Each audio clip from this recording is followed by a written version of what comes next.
नमस्कार, मैं Sumant Kashyap astro vastu consultant अपने यूट्यूब चैनल में आपका स्वागत करता हूं। आज का ये वीडियो एडवांस एस्ट्रो वास्तु के कॉन्सेप्ट पे आधारित है। अभी वर्तमान में 6 लोग मुझसे एडवांस एस्ट्रो वास्तु कोर्स सीख रहे हैं। इनमें से 1 या 2 लोगों को छोड़कर, जहां तक मेरा अनुमान है सिर्फ 1 आदमी को छोड़कर बाकी लोग अन्य जगहों से एस्ट्रो वास्तु सीखे हुए भी हैं, लेकिन फिर भी उनको वास्तविक रिजल्ट नहीं मिल पाते और कहीं ना कहीं उनको खुद ही सेल्फ सेटिस्फेक्शन नहीं मिल पाता अपने कार्यों को देख के।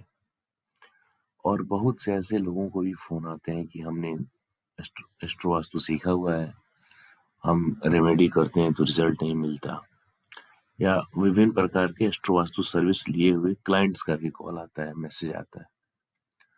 तो ये वीडियो बनाने के पीछे एक मेरा उद्देश्य यही था कि आप एस्ट्रो वास्तु के बारे में और जानें।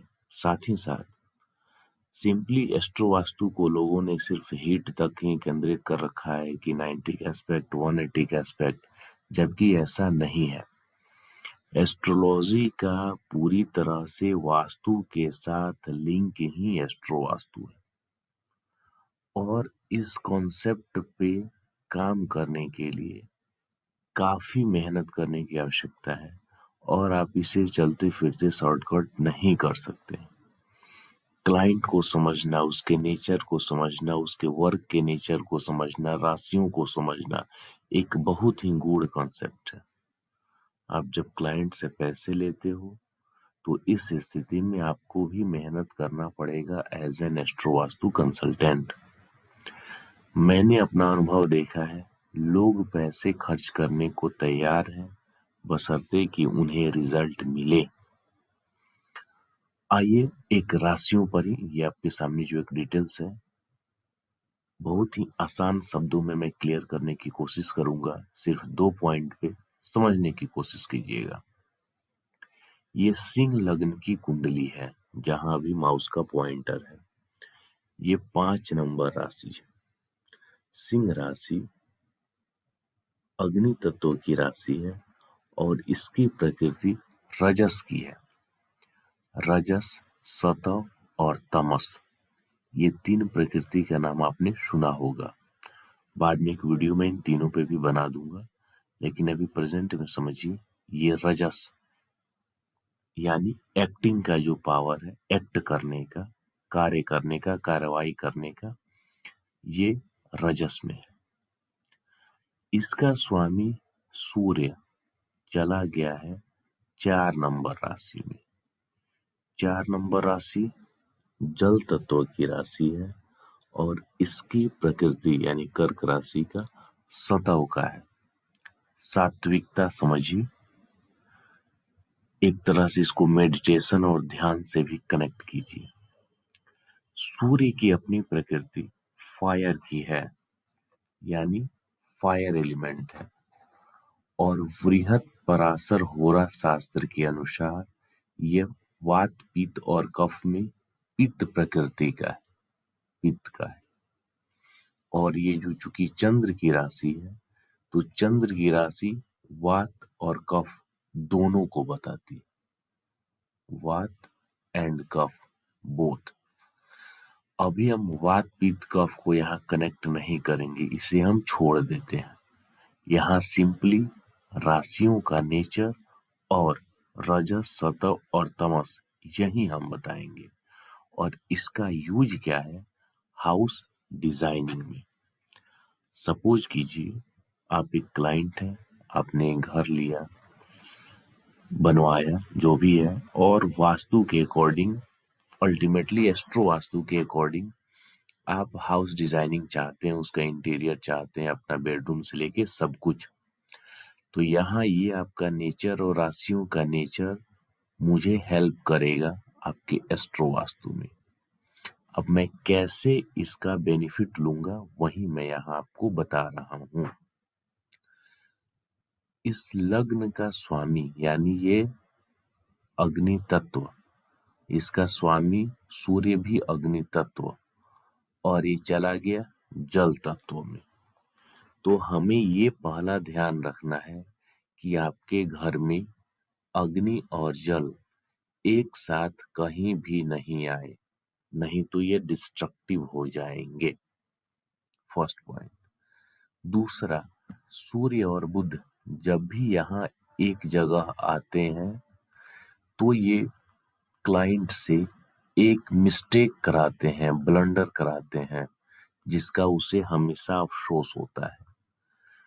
तो इस 4 नंबर राशि के इन्वायरमेंट में सूर्य और बुध को हम किसी भी एक्टिविटी में एक साथ नहीं आने देंगे, क्योंकि ये जब भी आएंगे तो अपने अनुकूल गोचर या दशा होने पर आपसे ये गलती मिस्टेक करवाएंगे।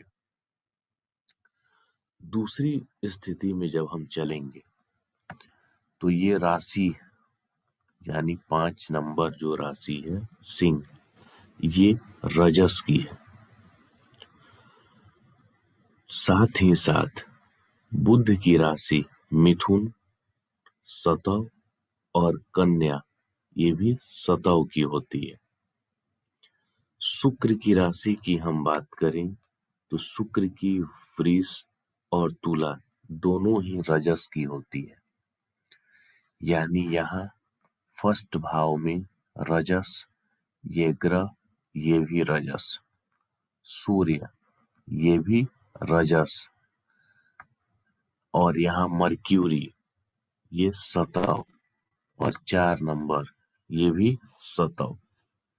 अब यहाँ देखिए रजस और सतव से आपको क्या समझना है।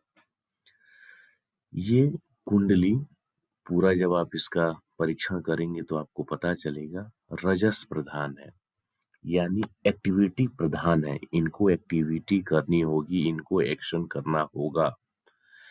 लेकिन यदि इनके घर में किसी भी प्रकार से सतव के साथ सूर्य का कनेक्शन बन गया हो, क्योंकि सूर्य जिस राशि में है वो सतव प्रकृति का है और ये स्वयं रजस है, यानी रजस सतव के इन्वायरमेंट में चला गया है, तो जातक मेडिटेशन, स्पिरिचुअल एक्टिविटी के तरफ ज्यादा जुड़ा हुआ, ज्यादा झुकाव महसूस करेगा। अब यहाँ 2 क्वेश्चंस आपके सामने हैं। यदि आप इस प्रोफेशनल वर्ल्ड में आना चाहते हैं, अपने कार्य व्यापार में ग्रोथ चाहते हैं, तो सूर्य को सतव से निकाल के रजस में डालना होगा, रजस वाले इन्वायरमेंट में करना होगा। और यदि आपको स्पिरिचुअलिटी पसंद है, आप उसी में जाना चाहते हैं, तो फिर आपके वास्तु में भी सूर्य को सतव में रखना होगा। बहुत से आप में से लोग ये इस कॉन्सेप्ट को समझने में थोड़ा मुश्किल अनुभव कर रहे होंगे। वास्तविक रूप में ये थोड़ा डीप कॉन्सेप्ट है, लेकिन मुश्किल नहीं है। इन छोटे छोटे पॉइंट्स पे हमें काम करना होता है, तब जाके हम रिजल्ट के प्रति ऑथेंटिक हो सकते हैं। आप कुछ भी हिट को तोड़ दें, ब्रेक कर दें, एक्टिवेट कर दें, लेकिन उसका अल्टीमेटली लंबे समय तक रिजल्ट नहीं मिल पाता है। क्योंकि आप में से बहुत से लोगों के साथ ये स्थिति होगी कि एस्ट्रो वास्तु का हमने रेमेडी किया, 2 महीने, 4 महीने, 6 महीने अच्छा रहा, फिर 6 महीने तो बहुत कम लोगों के साथ होती है। ज्यादातर लोगों का तो यही है कि 15-20 दिन, महीने, 2 महीने के बाद फिर से पुरानी समस्या आ गई। तो सिर्फ हिट तोड़ने से नहीं होगा। हम क्लाइंट के प्रकृति के अनुसार जो इन्वायरमेंट उसकी कुंडली बता रही है, वैसा ही उसके वास्तु में भी क्रिएट करेंगे, तो बहुत ही अच्छा रिजल्ट प्राप्त करेंगे। इस वीडियो को आप 2 से 3 बार देखिएगा, आपको समझ में आ जाएगा। ऐसे और कॉन्सेप्ट पे भी हम वीडियो बनाएंगे। यदि आप एस्ट्रो वास्तु सीखना चाहते हैं या प्रेडिक्टिव एस्ट्रोलॉजी सीखना चाहते हैं, मैंने टॉपिक वाइज भी एस्ट्रोलॉजी सिखाना चालू किया है। बहुत से लोगों का ये डिमांड था। तो आप टॉपिक वाइज भी एस्ट्रोलॉजी सीखना चाहते हैं तो मुझसे कांटेक्ट कर सकते हैं, कुंडली विश्लेषण या एस्ट्रो वास्तु कंसल्टेशन के लिए भी। बने रहिए, मिलते हैं कुछ और वीडियोस के साथ में।